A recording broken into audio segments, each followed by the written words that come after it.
আকৌ এদিনটো ৰেচিপি হতে নমস্কাৰ বন্ধু-বান্ধৱীসকল মই মামনা আপোনালোক সকলোকে মোৰ ফেচবুক পেজলৈ স্বাগতম জনাইছোঁ। আজি লৈ আহিছোঁ আলু, মূলা, বেঙেনা আৰু মোৱা মাছৰ সৈতে বনোৱা চৰচৰি। কেনেকৈ বনালোঁ কি কৰিলোঁ দেখুৱাই গৈ আছোঁ। সেয়েহে আপোনালোকৰ বহুমূলীয়া সময়লৈ ভিডিঅ'টো সম্পূৰ্ণকৈ চাব বুলি আশা কৰিলোঁ। এয়া মই একেটা জোখতে আলু, মূলা, বেঙেনা কাটি ভালদৰে ধুই পানীত তিয়াই ৰাখিছিলোঁ। এতিয়া পানীৰ পৰা টুকি থাল এখনত এইদৰে লৈ লৈছোঁ। আনফালে কেইটামান পিঁয়াজ কাটি লৈছোঁ আৰু কেইটামান কেঁচা জলকীয়া। পিঁয়াজৰ পৰিমাণটো অলপ বেছি কৰি দিছোঁ কাৰণ চৰচৰিত পিঁয়াজ বেছি হ'লে খাবলৈ ভাল লাগে। আৰু মোৱা মাছ লৈছোঁ কেইটামান। কেৰাহীত তেল গৰম হৈয়ে আছিল, তাত মই হালধি নিমখ সানি মোৱা মাছকেইটাও ভাজি লৈছোঁ। মাছকেইটা মই বহুত বেছি নাভাজোঁ, গেছটো বঢ়াই লৈ প্ৰায় 2-3 মিনিটমান সময় ভাজি লৈছোঁ। এয়া দেখিছেনে মই মাছখিনি ভাজি লোৱা হৈয়ে গ'ল। মাছখিনি বেছি ভাজিলে চৰচৰিখন খাবলৈ ভাল নালাগিব। টুকি লোৱা মাছ টুকি উঠি ৰখি যোৱা তেলখিনিতে মই দি দিলোঁ গোটা জিৰা কেইটামান, পাঁচফোৰণ কেইটামান আৰু কেঁচা জলকীয়া দিছোঁ। কেঁচা জলকীয়া মই বেছিকৈ দিছোঁ, আপোনালোকে যদি জ্বলা কমকৈ খায় জলকীয়াৰ পৰিমাণটো কমাই দিব। এতিয়া মই জোখমতে হালধি দিলোঁ আৰু মূলা আৰু আলুখিনি একেলগে বহাই দিছোঁ। বেঙেনাটো পটককৈ সিজি যায়, সেয়ে মই অলপ দেৰিকৈ দিম। আধা ভজা হ'লে বেঙেনাখিনি দি দিম। এইখিনি অলপ লৰাই লৈছোঁ। এতিয়া কাটি থোৱা পিঁয়াজখিনিও দি দিলোঁ। পিঁয়াজখিনি তেলত নিদিব, এনেকৈ চব্জিখনৰ ওপৰতেই দিব।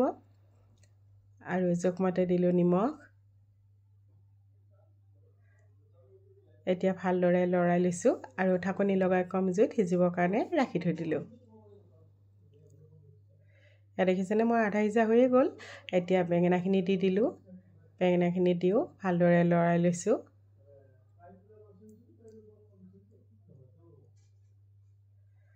আকৌ ঢাকনি লগাই মই সিজিবৰ কাৰণে ৰাখি থৈ দিম।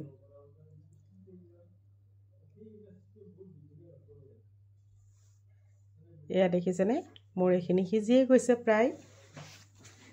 এতিয়া মই ইয়াত ভাজি থোৱা মাছখিনি দি দিম।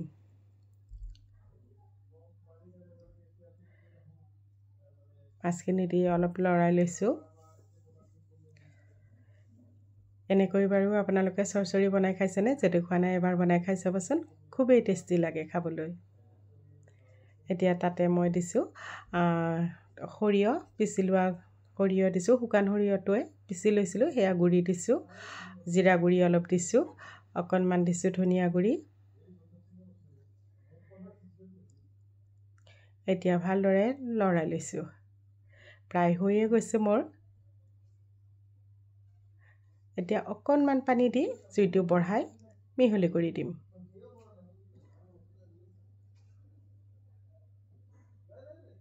এয়া দেখিছেনে মোৰ চৰচৰিখন হৈয়ে গ'ল। খাবলৈ খুবেই টেষ্টি হয় আৰু যদি ধনিয়া পাত থাকে আপোনালোকৰ ধনিয়া পাত ওপৰত অকণমান দি দিব আৰু বেছি টেষ্টি লাগিব। এতিয়া ডাঙৰ বাউল এটা লৈছোঁ, বাউলটোত মই নমাই লৈছোঁ। এতিয়া বেঙেনা মূলাৰ বতৰ হয়। আপোনালোকে যদি খোৱা নাই এনেকৈ এবাৰ বনাই খাই চাবচোন। ভিডিঅ'টো চাই কেনেকুৱা পালে কমেণ্ট কৰিব। যদি ভাল লাগিছে লাইক কৰিব, ভিডিঅ'টি শ্বেয়াৰ কৰি দিব। আপোনালোকৰ বহুমূলীয়া সময়লৈ ভিডিঅ'টো শেষলৈকে চোৱাৰ বাবে অশেষ ধন্যবাদ জনালোঁ।